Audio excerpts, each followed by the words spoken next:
بسم الله الرحمن الرحيم. نستفتح الجلسة مثل ما أنه آباؤنا وأجدادنا ورجالنا وشيوخنا الصالحون. انظر ادخل نياتنا بنياتهم وعملنا بأعمالهم وأخلاقنا بأخلاقهم على هذه النية وعلى كل نية صالحة الجامعة الشاملة من خير الآخرة وإلى حضرة النبي سيدنا محمد صلى الله عليه وسلم. الفاتحة. أعوذ بالله.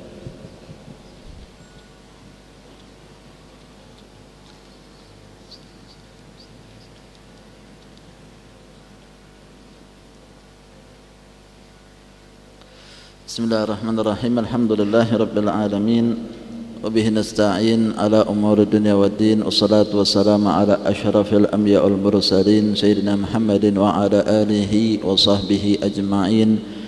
Asyhadu an la ilaha illallah wahdahu la syarika lah wa asyhadu anna sayyidina Muhammadan abduhu wa rasuluh. Allahumma salli wa sallim ala sayyidina Muhammadin miftahi bab rahmatillah عدد ما في علم الله صلاة وسلاما دائمين بدوام ملك الله وعلى آله وصحبه. Amma ba'd. Alhamdulillah, segala puji kita haturkan kehadirat Allah Subhanahu wa taala. Salawat dan salam kita haturkan kepada junjungan kita Nabi besar Muhammad sallallahu alaihi wasallam.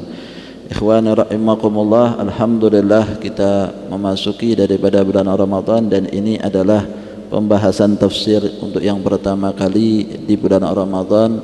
Semoga Allah Subhanahu wa taala senantiasa memberikan kepada kita hidayah dan taufiknya, kesehatan, sehingga kita bisa mengisi waktu-waktu di bulan Ramadan ini dan mendapatkan maghfirah, ampunan dari Allah Subhanahu wa taala, rahmat dari Allah Subhanahu wa taala, dan dibebaskan daripada siksa api neraka. Amin ya rabbal alamin.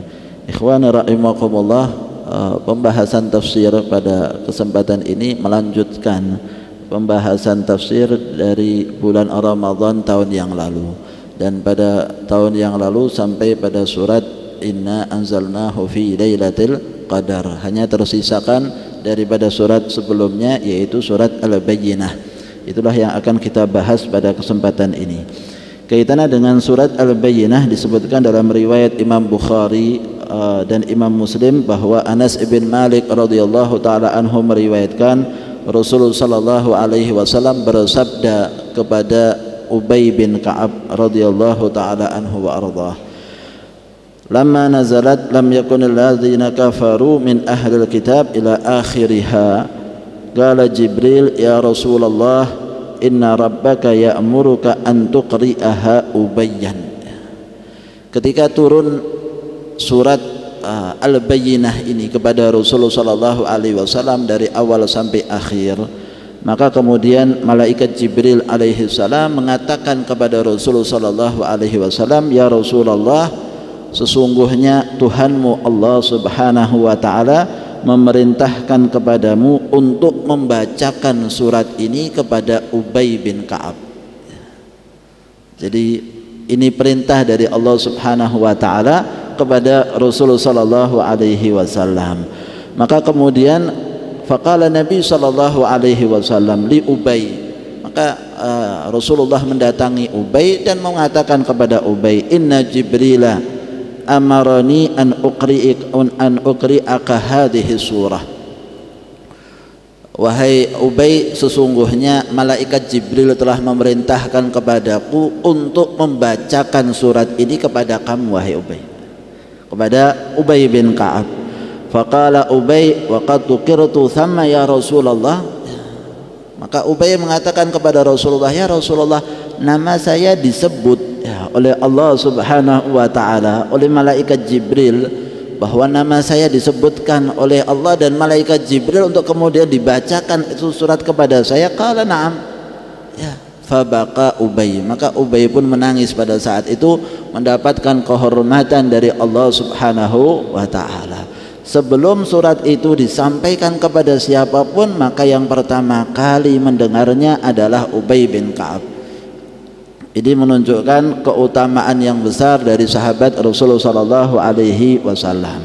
Dalam riwayat yang lain disebutkan, "Innallaha amarani an aqra'a 'alaikal Qur'an."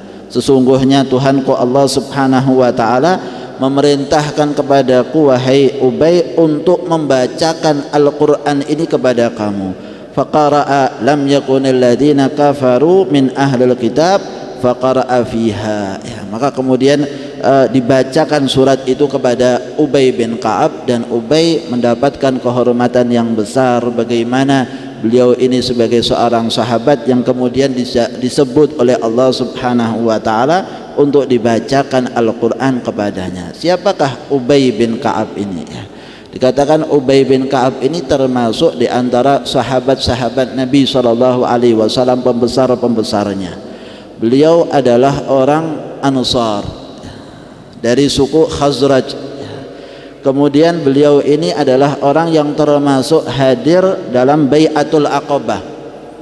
Bai'atul Aqabah itu adalah saat-saat di mana orang-orang Ansar datang kepada Rasulullah SAW di Makkah saat sulit-sulitnya Rasulullah SAW, dan kemudian mereka berjanji untuk menerima Rasulullah SAW di Madinah. Nah, termasuk yang hadir di situ adalah Ubay bin Ka'ab ini. Kemudian Ubay bin Ka'ab ini pula termasuk orang-orang yang hadir dalam peperangan Badar, dan banyak peperangan beliau hadiri. Jadi termasuk yang mula-mula di antara kaum Ansar yang masuk ke dalam agama Islam. Kemudian disebutkan pula tentang Ubay bin Ka'ab ini adalah seorang yang termasuk ahli dalam Al-Qur'an. Termasuk ahli dalam Al-Qur'an, sehingga termasuk di antara orang-orang yang kemudian diperintahkan untuk menulis Al-Qur'an, maka termasuk di antaranya adalah Ubay bin Ka'ab. Zaid bin Thabit ya, termasuk di antaranya. Termasuk pula adalah Ubay bin Ka'ab. Dan Sayyidina Umar bin Khattab radhiyallahu taala anhu wa ardhah ketika memerintahkan orang untuk mengerjakan salat tarawih berjamaah, maka yang dijadikan imamnya adalah Ubay bin Ka'ab terlebih dahulu. Kemudian Sayyidina Umar memerintahkan semua orang untuk ikut berjamaah karena bacaan Al-Qur'annya, kemudian karena hafal Al-Qur'annya, sehingga dipilih oleh Sayyidina Umar bin Khattab radhiyallahu taala anhu wa ardhah. Kemudian ikhwani rahimakumullah, kaitannya dengan Ubay bin Ka'ab ini, dalam satu riwayat disebutkan Rasulullah sallallahu alaihi wasallam pernah berbicara kepada Ubay bin Ka'ab, "Ya Abal Mundhir, ada dari ayatin min kitabillahi ma'aka a'zam." Ya, wahai Abal Mundhir, panggilan kepada Ubay bin Ka'ab, kamu mengetahui tidak ayat yang paling agung yang ada di dalam Al-Qur'an yang kamu hafal apa? Maka kemudian Ubay bin Ka'ab mengatakan, Allah wa rasuluhu a'lam, Allah dan Rasulnya yang lebih mengetahui.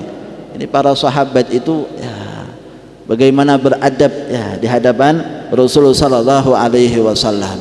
Ketika ditanya tentang sesuatu hal, maka kemudian selalu menjawabnya dengan mengatakan Allah wa rasuluhu a'lam, Allah dan Rasulnya yang lebih mengetahui. Mungkin beliau tahu, tetapi kemudian tidak ingin disampaikan terlebih dahulu kepada Rasulullah sallallahu alaihi wasallam. Maka kemudian Rasul mengulangi pertanyaan, "Ya Abal Mundhir, ayatin min kitabillahi ma'aka a'zam." Wahai Abal Mundhir, ayat apa yang paling agung yang kamu hafalkan?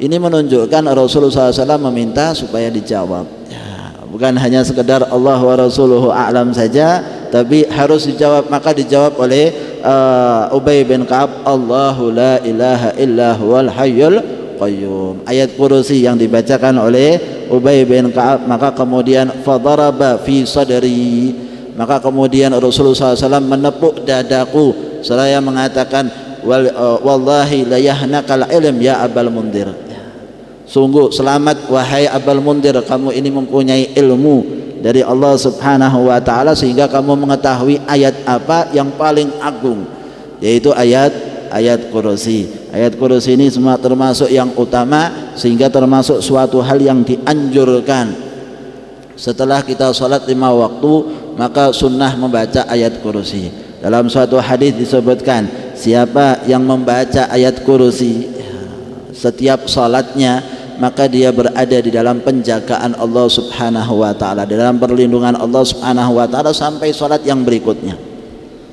Kita baca lagi ayat kursi yang berikutnya, sholat berikutnya, maka kemudian di dalam penjagaan lagi sampai sholat yang berikutnya. Kalau setiap hari kita baca, setiap sholat kita baca, berarti kita semua dalam perlindungan Allah Subhanahu wa taala, tidak ada hentinya.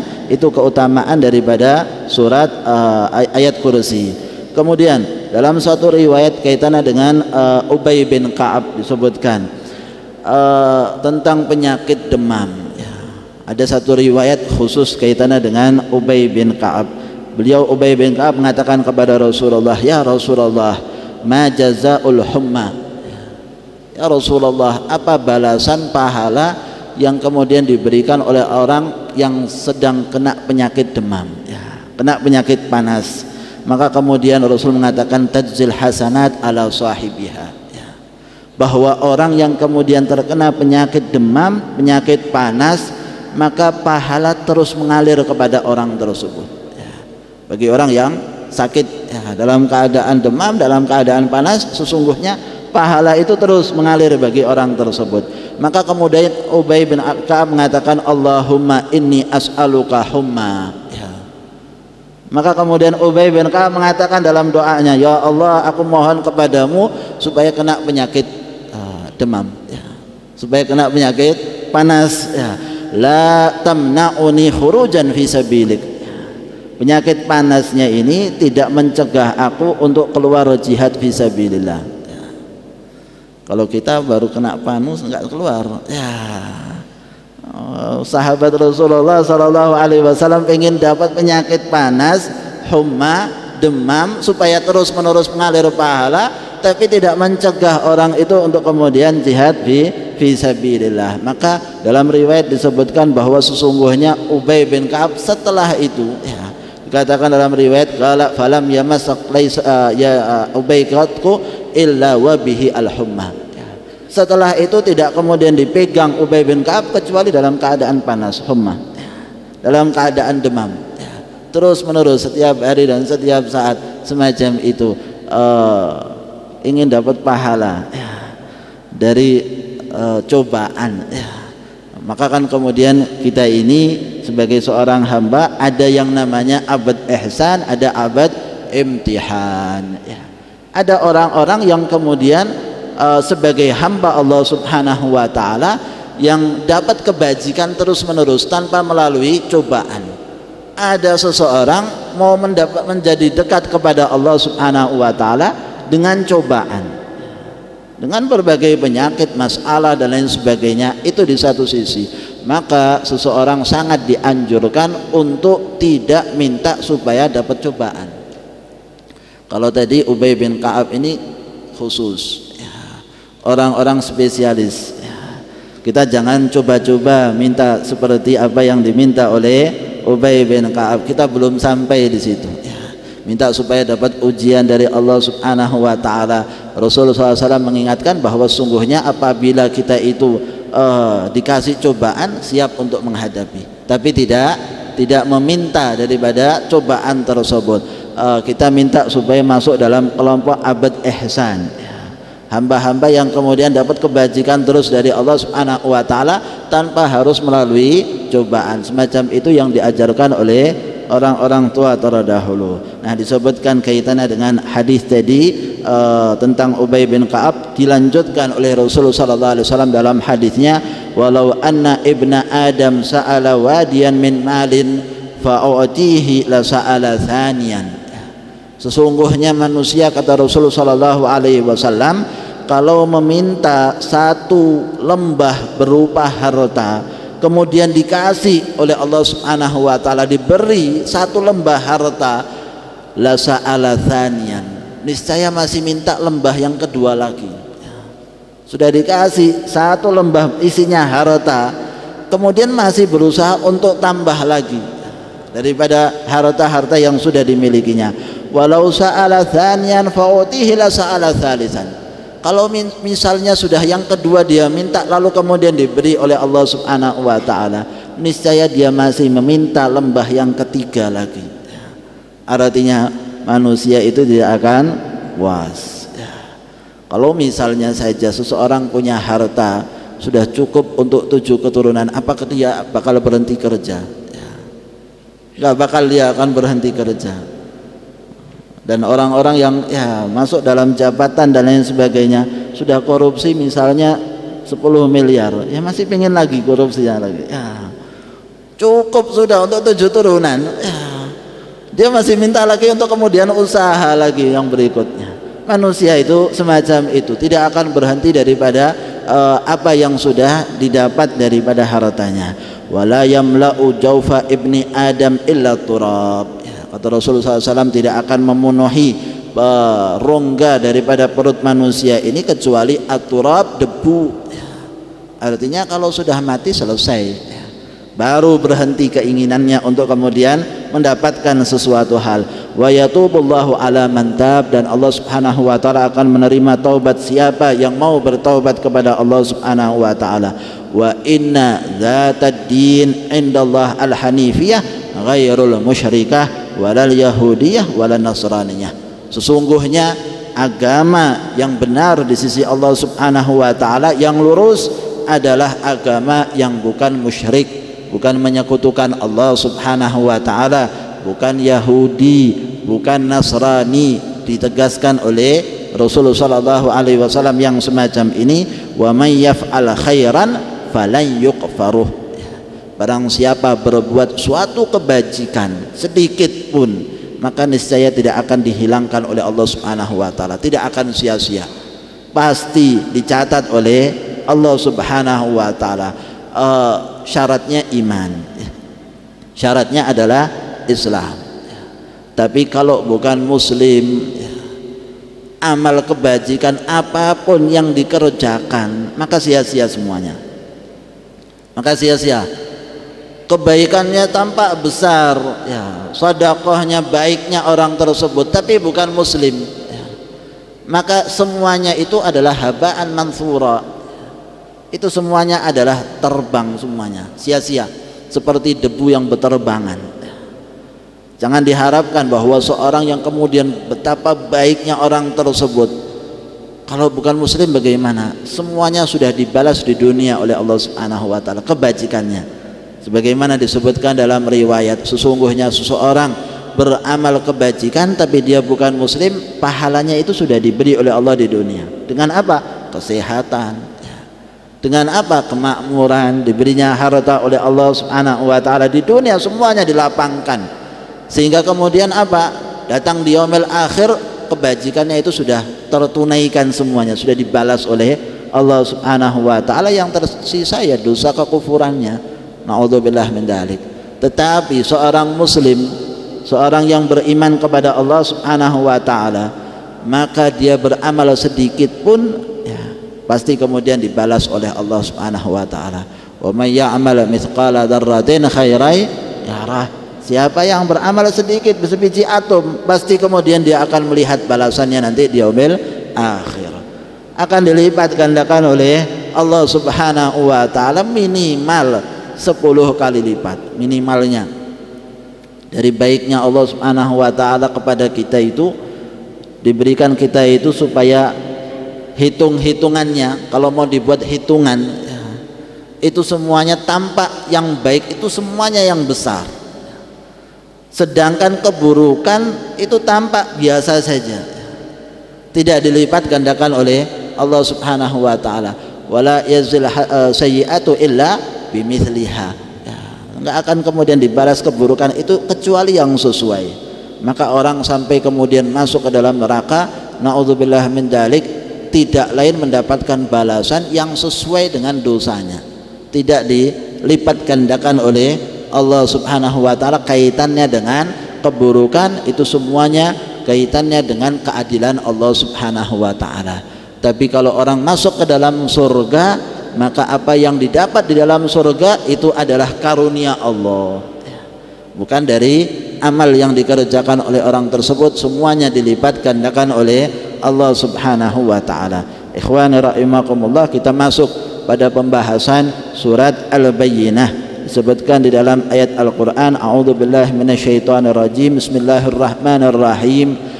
Lam yakunil ladzina kafaru min ahlil kitabi wal musyrikina wa lam yakunil ladzina kafaru min ahlil kitabi wal musyrikina munfaqina hatta ta'tiyahumul bayyinah.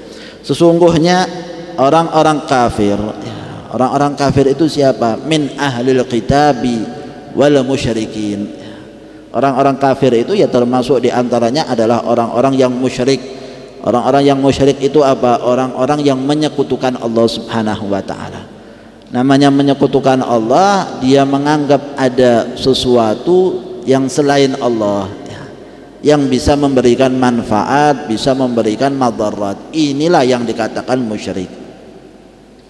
Yang dikatakan musyrik apabila menganggap ada Tuhan selain Allah, ada yang bisa memberikan manfaat dan madarat selain Allah, itu namanya musyrik. Kita misalnya sakit, kemudian ke dokter lalu minum obat, kemudian kita katakan kita sembuh karena obatnya, bukan karena Allah yang sembuhkan, karena obatnya. Ini semacam daripada menyekutukan Allah kalau memang menganggap seperti itu. Kita harusnya ikhtiar usaha, kemudian Allah itu yang sembuhkan, sebab akibat ada, tetapi musabbibul asbab adalah Allah. Yang menjadikan sebab itu semuanya adalah Allah, bukan karena obatnya, bukan karena dokternya. Itu sudah suatu hal yang pasti, sehingga seseorang tidak boleh hanya untuk hal yang biasa saja ya mengatakan ada yang bisa memberikan manfaat ataupun madarat selain Allah. Begitu pula terhadap yang lain. Kita terhadap Rasulullah sallallahu alaihi wasallam, bahwa kita terhadap Rasul tidak menuhankan Rasulullah sallallahu alaihi wasallam, tetapi kita mengagungkan siapa yang diagungkan oleh Allah Subhanahu wa ta'ala. Kita memuliakan siapa yang dimuliakan oleh Allah Subhanahu wa ta'ala, sehingga itulah batasan kita, sehingga tidak termasuk seperti apa yang disebutkan orang-orang yang menyekutukan Allah Subhanahu wa ta'ala. Min ahlul kitab, ya, ahlul kitab ini siapa? Ahlul kitab itu adalah orang-orang Yahudi dan orang-orang Nasrani. Mereka itu dikatakan ahlul kitab karena mendapatkan kitab yang terdahulu yang diturunkan oleh Allah Subhanahu wa ta'ala. Orang-orang Yahudi mendapatkan kitab Taurat dan Zabur, sedangkan Nasara ini kan mendapatkan daripada kitab Injil, sehingga mereka dikatakan sebagai ahlul kitab. Tapi anehnya mereka itu ahlul kitab, tapi orang-orang yang pertama kali yang kemudian kufur kepada Allah Subhanahu wa ta'ala, kufur kepada Rasulullah sallallahu alaihi wasallam, sebagaimana disebutkan di dalam ayat ini nanti. Lam yakunal ladzina kafaru min ahlil kitabi wal musyrikina munfaqina hatta ta'tiyahumul bayyinah. Mereka ini tidak akan mengakhiri daripada kekufuran mereka hatta ta'tiyahumul bayyinah, hingga datang kepada mereka al-bayyinah, bukti yang nyata. Al-bayyinah di sini yang dimaksudkan adalah bukti yang nyata, yang jelas. Apa bukti nyatanya? Yaitu rasulun minallahi yatlu suhufan mutahharah fiha kutubun qayyimah. Rasul sallallahu alaihi wasallam dan Al-Qur'an. Harusnya mereka ini kalau sudah datangnya al-bayyinah, maka kemudian sudah jelas, sudah tampak, berarti harusnya mereka melepas diri daripada kekufuran mereka, iman kepada Allah dan iman kepada Rasulullah sallallahu alaihi wasallam. Kenapa? Sudah datangnya al-bayyinah, penjelasan dari Allah Subhanahu wa ta'ala. Apa itu? Rasulullah sallallahu alaihi wasallam sebagai bukti yang nyata diutus oleh Allah Subhanahu wa ta'ala, yatlu suhufan mutahharah. Rasulullah sallallahu alaihi wasallam ini yang membacakan kepada mereka suhuf. Suhufnya itu adalah mushaf, ayat-ayat Al-Qur'an, mutahharah, yang suci. Mutahharah apa? Suci daripada campuran, suci daripada keraguan.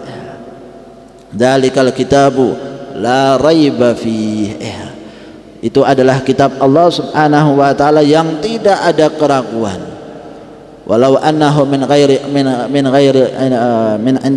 indi ghairillah lawajadu fihi ikhtilafan katsira. Kalau misalnya Al-Qur'an itu datangnya bukan dari Allah Subhanahu wa ta'ala, niscaya akan didapati Al-Quran itu perbedaan perselisihan yang banyak. Maka kemudian kita bisa lihat di dalam kitab Injil ya, yang sekarang ini semuanya terjadi pertentangan antara satu ayat dengan ayat yang lain. Kenapa? Karena dicampur adukkan oleh manusia, diubah sana diubah sini. Ternyata kemudian di dalam kitabnya sendiri pun terjadi pertentangan. Kalau kita bisa melihat itu ada perdebatan Syekh Ahmad Didat ya, seorang ahli kristolog ya, seorang ahli yang mempelajari agama Nasrani ya, untuk kemudian mengingatkan mereka supaya masuk ke dalam agama Islam. Di dalam kitab Injilnya beliau mengatakan, sampai saya ini sudah hafal Injil daripada Al-Quran ya. Sudah hafal Injil ini saya ini ya. Dari banyaknya mempelajari Injil ya, apa yang ada di dalamnya. Maka kemudian beliau pernah menyatakan di hadapan para pendeta, di hadapan orang-orang yang bukan muslim ya, dalam perdebatan dia katakan, ini kitab kalian ya, saya tunjukkan kepada saya Yesus itu Tuhan ya. Ayat yang menyatakan Yesus Tuhan itu mana? Tunjukkan. Gak ada ternyata ya. Lupa naruhnya ya, lupa naruh ya. Nulisnya itu lupa ya. Waktu kemudian mereka membenarkan apa istilahnya, mengurangi, menambahkan apa yang ada di dalam Injilnya, lupa untuk menyatakan bahwa Yesus itu dianggap sebagai Tuhan mereka ya.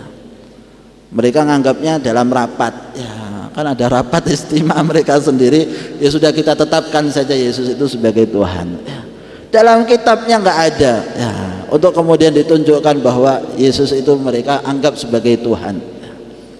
Kita ada disebutkan dalam ayat Al-Quran, la ilaha illa ana fa'budni ya, wa aqimis salata li dzikri. Allah Subhanahu wa taala jelaskan kaitannya dengan masalah akidah. Tidak ada Tuhan kecuali aku, kata Allah Subhanahu wa taala. Fa'budni, maka sembahlah aku, selesai sudah, nggak ada yang lain. Masalah keyakinan akidah pasti harus ada di dalam kitab yang suci. Bagaimana kemudian itu terlupakan bagi mereka? Maka kita bisa melihat bahwa apa yang ada dalam Al-Quran sama sekali tidak ada pertentangan.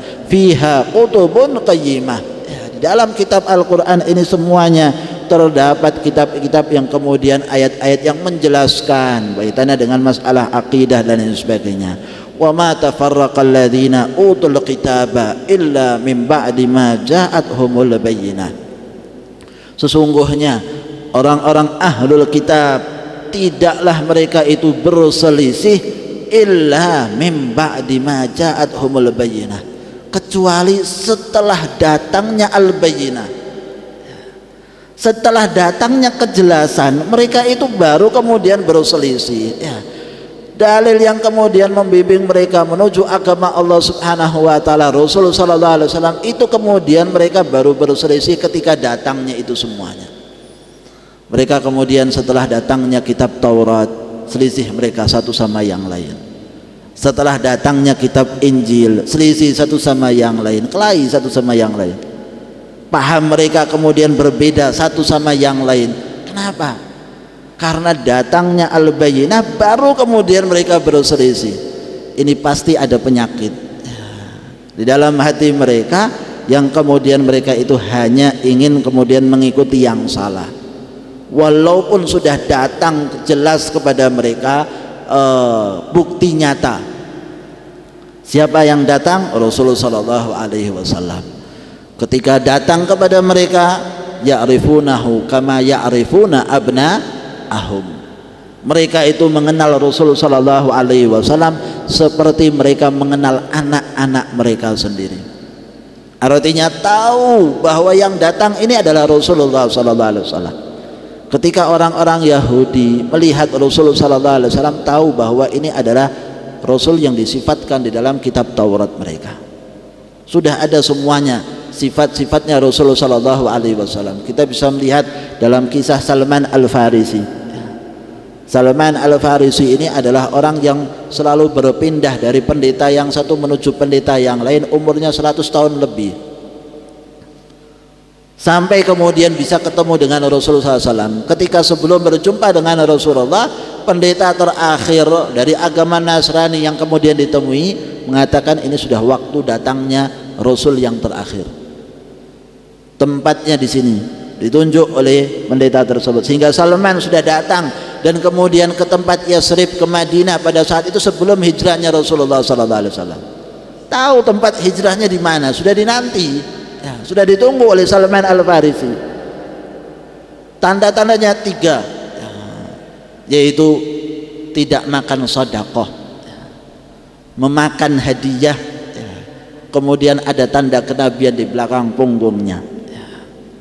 Maka kemudian ketika Rasulullah hijrah sampai di Kuba, Rasulullah SAW terdengar oleh Salman Al-Farisi. Maka pada saat itu Salman membawa kurma kepada Rasulullah SAW, mengatakan, ya Rasulullah, ya Muhammad, ini ada kurma buat kamu. Wahai Salman, ini kurma apa? Ya, ini kurma sedekah. Dicoba oleh Salman. Maka ketika kemudian dikatakan ini kurma sedekah, maka Rasul memanggil para sahabatnya untuk makan di situ, dan kemudian Rasulullah tidak makan. Kata Salman Farisi, sudah satu saya dapatkan. Ya.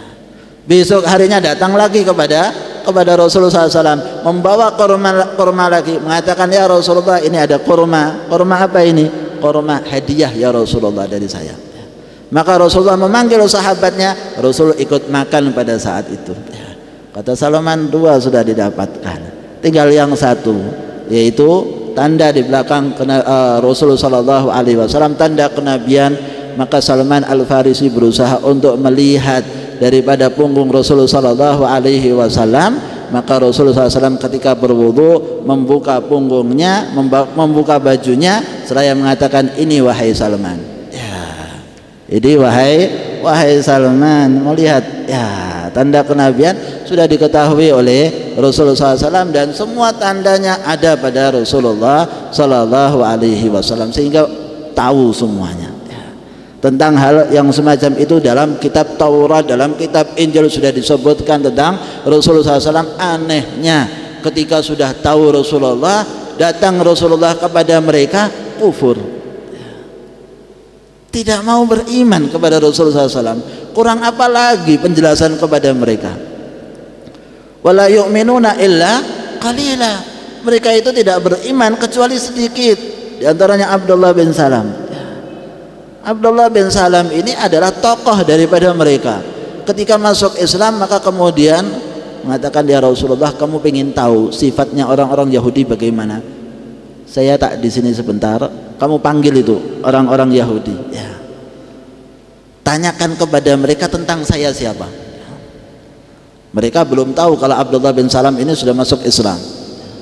Maka kemudian Rasulullah tanya kepada pemuka-pemuka daripada orang-orang Yahudi, bagaimana pendapat kalian tentang Abdullah bin Salam? Oh, orang terbaik kita, tokoh kita, ulama kita.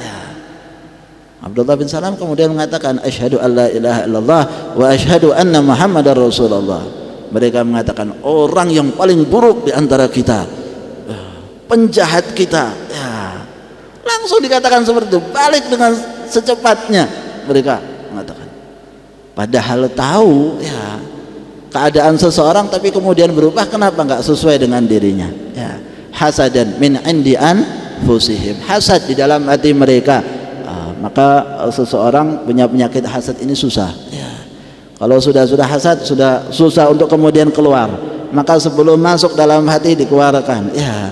Sebelum manggrok, ya, berakar di dalam hati, maka kemudian harus dihilangkan penyakit-penyakit tersebut. Nah, disebutkan oleh Rasulullah SAW dalam hadisnya, innal yahuda ikhtalafu ala 71 firqatan. Sesungguhnya orang-orang Yahudi itu bercerai-berai hingga menjadi 71 kelompok. Wa innan nasara ikhtalafu ala 72. Sesungguhnya orang-orang Nasrani itu kemudian bercerai-berai menjadi 72 kelompok.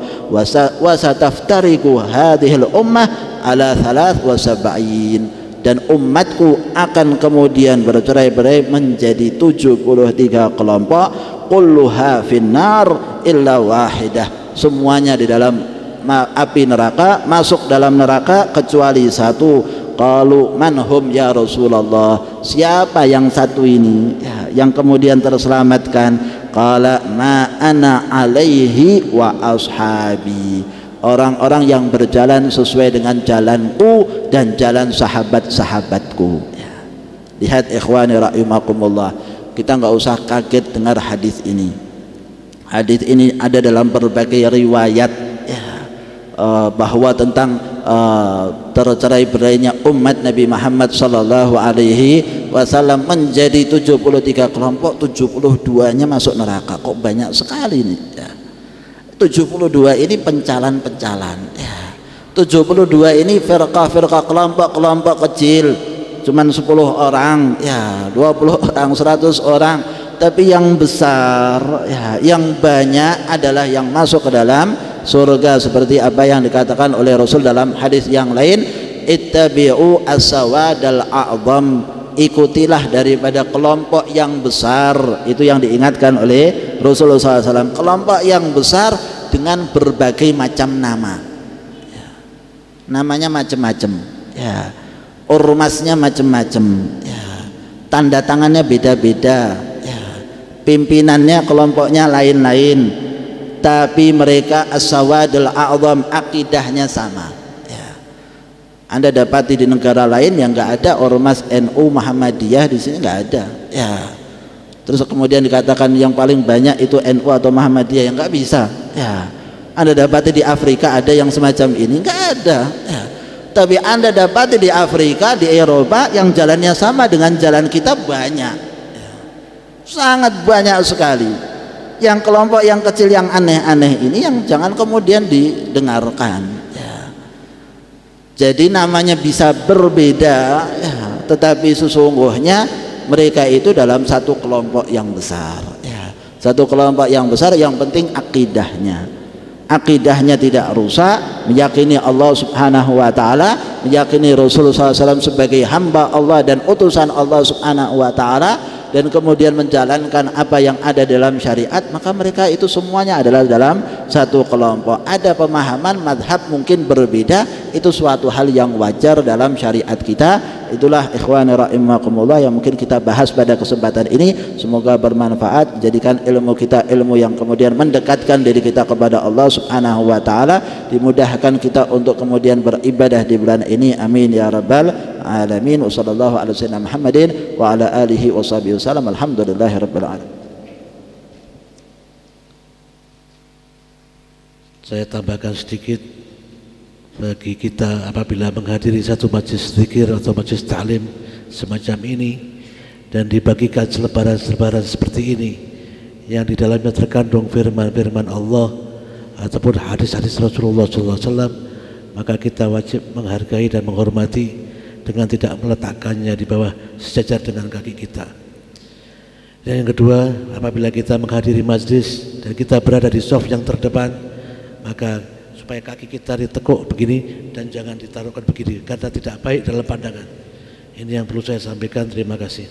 Fatihah qabul qibal wasal ahwal ila hadrat sayyidina Rasulullah wa azwaj Rasulullah wa ashabi Rasulullah wa ahli baiti Rasulullah wa dzurriyyati Rasulullah minhum al-imam al-muhajir ila Ahmad bin Isa ibn al-Habib Ubaidillah bin Ahmad bin Isa Ustaz al-Azam al-Faqih Muqaddam Muhammad bin Ali Ba'alawi wa jami' sadatina Nabi Alawi Sayyidina Abdul Rahman bin Muhammad Sakab Ba'alawi wa usulihi wa furu'i wal muntasibin wa hibbi ajma'in wa ila arwah walidina wa walidikum wa amwatikum wa muslimin wa man amara hadha al-masjid wa 'abada Allah fihi mutasaddiqin alayh قائمين بحقوق سابقا ولاحقا مشايخنا ومشايخهم ذوي الحقوق علينا وعليهم اجمعين ان الله يغفر لهم ويرحمهم ويتغشاهم بالجنة بالرحمه والمغفره ويعلي درجات بالجنه وينفعنا باسرارهم وانوارهم وعلومهم في الدين والاخره وبحقهم على الله واسرارهم عند الله ان الله يتقبل صلاتنا وصيامنا وقيامنا وتلاوتنا واعتكافنا وصدقاتنا وكل عامل ما عملنا من الخير في هذا الشهر العظيم. الله يجعله من فوطن القبول على هذه النية بالسر الفاتحه. بسم الله الرحمن الرحيم الحمد لله رب العالمين الرحمن الرحيم مالك يوم الدين اياك نعبد واياك نستعين اهدنا الصراط المستقيم صراط الذين انعمت عليهم غير المغضوب عليهم ولا الضالين امين.